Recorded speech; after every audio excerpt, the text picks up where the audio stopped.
C'est pourquoi il y a des moments, quand vous êtes en train de vous rencontrer, que ta personne te demande qu'est-ce que tu aimes. Il faut lui dire ce que tu aimes. Mais c'est là que beaucoup se disent, si je dis que j'aime ça là, elle va me juger. Elle aussi, je suis censée être chrétienne, donc il faut que je reste dans ce qui est normal. Or, tu es censé être chrétienne, mais tu sais que tu n'as pas vécu tout le temps comme une chrétienne. Et ton âme ne connaît pas la Bible, ton âme connaît ta vie. Et à un moment donné, les versets bibliques ne peuvent pas satisfaire ton âme. C'est ta vie qui rattrape ton âme. C'est pas la Bible. Et je ne sais pas si je parle à quelqu'un. C'est pourquoi je dis, il faut briser le tabou. Et briser le tabou, si tu es en face de quelqu'un qui t'aime, vous allez trouver une solution. Mais vaut mieux une séparation sincère qu'une poursuite hypocrite. Et le problème, c'est là.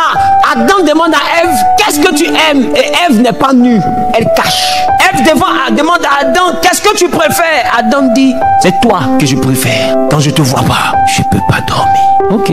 Maintenant tu arrives là-bas, on te dit, voici Ève, tu dors. Parce qu'elle t'énerve. Ce que tu as vu là, ça correspond pas à ce que tu cherchais. Est-ce que tu comprends ce que je dis? Mais le problème, c'est que ce n'est pas une go, c'est ta femme. Comment tu fais? Tu risques de finir par laisser ta femme au salon pour aller chercher une go. Parce que le feu là, il faut l'éteindre. Il y a un danger à patauger avant le mariage. Donc il faut briser le tabou.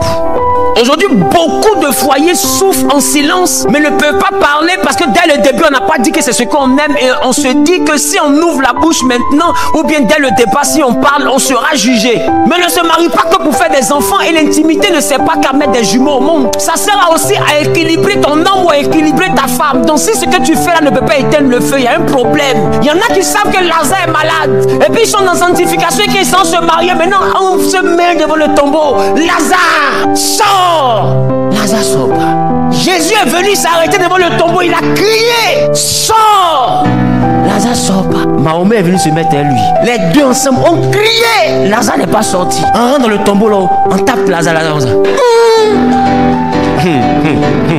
On se va trouver Lazare poussé démarrer. Oh, la sœur, elle s'est effectivement consacrée depuis 5 ans. Chaque nuit, elle se souvenait de ce que son âme lui ramenait comme information. Mais elle s'est dit, c'est mieux de garder ma sainteté. Et elle s'est dit, le jour où je vais me marier, c'est gâté. Donc ça veut que le même donne le micro pour dire oui, mais elle oublie qu'elle doit dire oui parce qu'elle s'est dit, on n'a qu'à faire vite, on va quitter ici. Le soir arrive, elle va tomber sur la nourriture frélatée. Pourquoi? Parce que dans le célibat, le monsieur voulait montrer ses performances. Et là, je vais parler aux hommes. Toi, tu n'es pas encore marié, c'est toi qui bois à tôter. C'est toi qui bois Viagra. Non, il a tué la sœur là. Écoute, je sais pas, tu es Pilate. Tu l'as tué comment? Mais est-ce que tu sais que ce sont les femmes qui font venir les bébés au monde? Je suis sûr que tu n'as pas compris. Mais il y a une femme qui a compris. Ce sont les femmes qui font venir les bébés au monde. Le jour où tu vas être dans une salle où un bébé vient au monde, ton humilité va commencer. Tu vas comprendre que mon ami, tu peux rien inventer. Tu n'as pas fabriqué le soleil, tu n'as pas créé la lune. Tu ne peux rien faire. Tu vas faire seulement que ce que tu peux faire. Tu ne peux pas décoller, tu ne peux pas enlever, tu ne peux pas déplacer. Tu ne peux que faire ce que tu peux faire. Donc dans ton impudicité, tu es dedans. Mon ami, tu es à l'entraînement. Le vrai match n'a pas encore commencé. Le vrai match, c'est dans ton mariage. Ça aura servi à quoi? De contenter toutes les femmes du quartier et tu arrives dans ton propre mariage. Tu es devenu poussé démarrer. Aujourd'hui, beaucoup d'hommes à 30 ans, 40 ans ont ce problème. Pourquoi? Parce que la Bible dit sanctifiez-vous, ils n'écoutent pas. Ils prennent des potions, cuidant ici, cola ici. Sport, tu le montes et fais sport, c'est pas pour rien. C'est pour augmenter son cardio. Parce qu'il a remarqué que quand il s'en va là-bas, quand il fait il est essoufflé, il dit je reviens. Il est sur vélo là. Fandi non, lui là-bas, il est sportif. Ce à quoi il pense là, si t'es expliqué, tu vas t'énerver. Ah, tu es encore à l'entraînement, mon frère. Tu n'es pas encore dans le match. Et demain, tu vas te retrouver dans un foyer où Lazare ne pourra pas sortir du tombeau. Et c'est là que tu vas comprendre la vie. Paul dit, retournez rapidement ensemble. Mais il y en a là, on retourne ensemble, mais c'est comme si personne n'est retourné ensemble. Parce que ce que mon âme recherche, c'est pas ce que tu proposes. Dis à ton voisin, brise la glace. Il faut parler. Parce que où tu es quitté là, il y a une façon dont les gens te touchaient là-bas. Quand tu arrives devant le monsieur là, il faut parler. Lui, il parle en langue. Il est dans le groupe d'intercession. Il passe tout son temps à évangéliser, donner votre vie à Jésus. Il ne connaît pas ce que tu dois dire là. Il ne connaît pas. Donc lui, il vient, il est comme Adam.